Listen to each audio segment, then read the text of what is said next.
On this day in history, April 10th, 428, Nestorius becomes the Patriarch of Constantinople.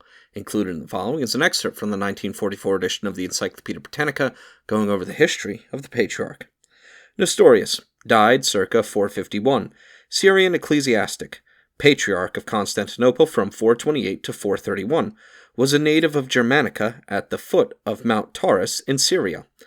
The year of his birth is unknown. He received his education at Antioch, probably under Theodore of Mopsuestia, as a monk in the neighboring monastery of Euprepius, and afterwards as presbyter. He became famous in the diocese for his aestheticism, his orthodoxy, and his eloquence. He was nominated by Theodosius II, Patriarch of Constantinople, and was consecrated on April 10, 428. He immediately set out to work to extirpate heresy in his diocese, beginning by the suppression of the assemblies of the Arians. These, by a bold stroke of policy, anticipated his action by themselves setting fire to their meeting house, Nestorius being forthwith nicknamed the Incendiary. His repression of the Novatians and the Quartodecimians led to serious disturbances at Sardis and Miletus. The toleration the followers of Macedonius had long enjoyed was also broken, the recently settled Pelagians alone finding any respite.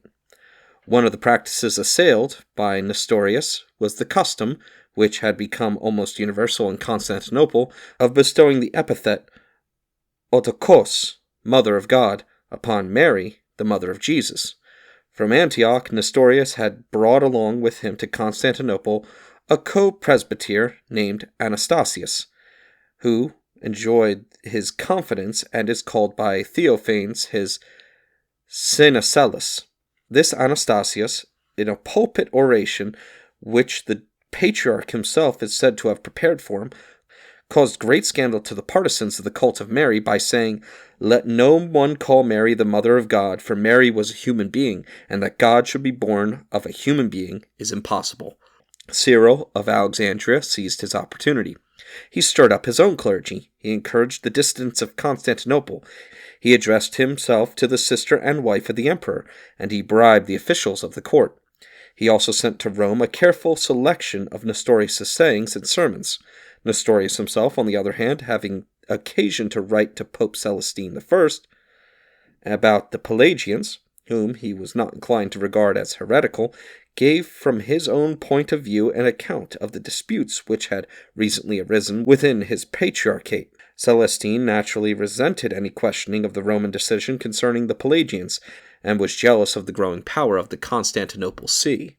In a synod which met in 430, he decided in favor of the title Oektokos, bade Nestorius retract his erroneous teaching on pain of instant excommunication, and entrusted the execution of this decision to the Patriarch of Alexandria.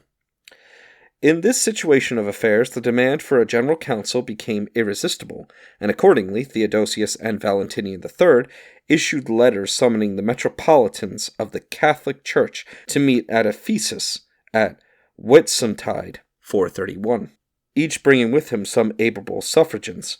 Nestorius with 16 bishops and armed following, Cyril with 50 bishops, Juvenal of Jerusalem, and Flavian of Thessalonica arrived. John of Antioch was delayed on his journey, and wrote requesting that the opening of the synod should not be delayed on his account. Cyril and his friends assembled in the church of the Theotokos on June 22nd, and summoned Nestorius to give an account of his doctrines. He replied that he would appear when all the bishops were assembled, and the imperial commissioner, Candidian, formally protested against the opening of the synod. Cyril and the 159 bishops who were with him nevertheless proceeded to read the imperial letter of convocation, and afterwards the letters which had passed between Nestorius and Cyril. The entire assembly then cried anathema on Nestorius and his doctrines, and the decree of his exclusion from the episcopate and from all priestly communion was solemnly read and signed by all present. The accused and his friends never had a hearing. The populace accompanied the members with torches and censers to their lodgings, and there was a general illumination of the city. A few days afterwards, June 26th or 27th, John of Antioch arrived. Whether inclined or not to the cause of his former co-presbyter, he disapproved of the precipitancy with which Cyril had acted, and at the conciliabulum of 43 bishops held in his lodgings, he was induced by Candidian, the friend of Nestorius, to depose the bishops of Alexandria and Ephesus on the spot. The Ephesians intervened to prevent the execution of this decision on the next Sunday. Meanwhile, a letter from the emperor declared invalid the session at which Nestorius had been deposed unheard. Numerous sessions and counter-sessions were afterwards held, the conflicting parties both seeking the imperial support. In the end, Theodosius decided to confirm the depositions which had been pronounced on both sides, and Cyril and Memnon, as well as Nestorius, were by his orders laid under arrest. Representatives from each side were now summoned before him to Chalcedon, and at last, yielding to the sense of the evident majority, he gave a decision in favor of the Orthodox, and the Council of Ephesus was dissolved.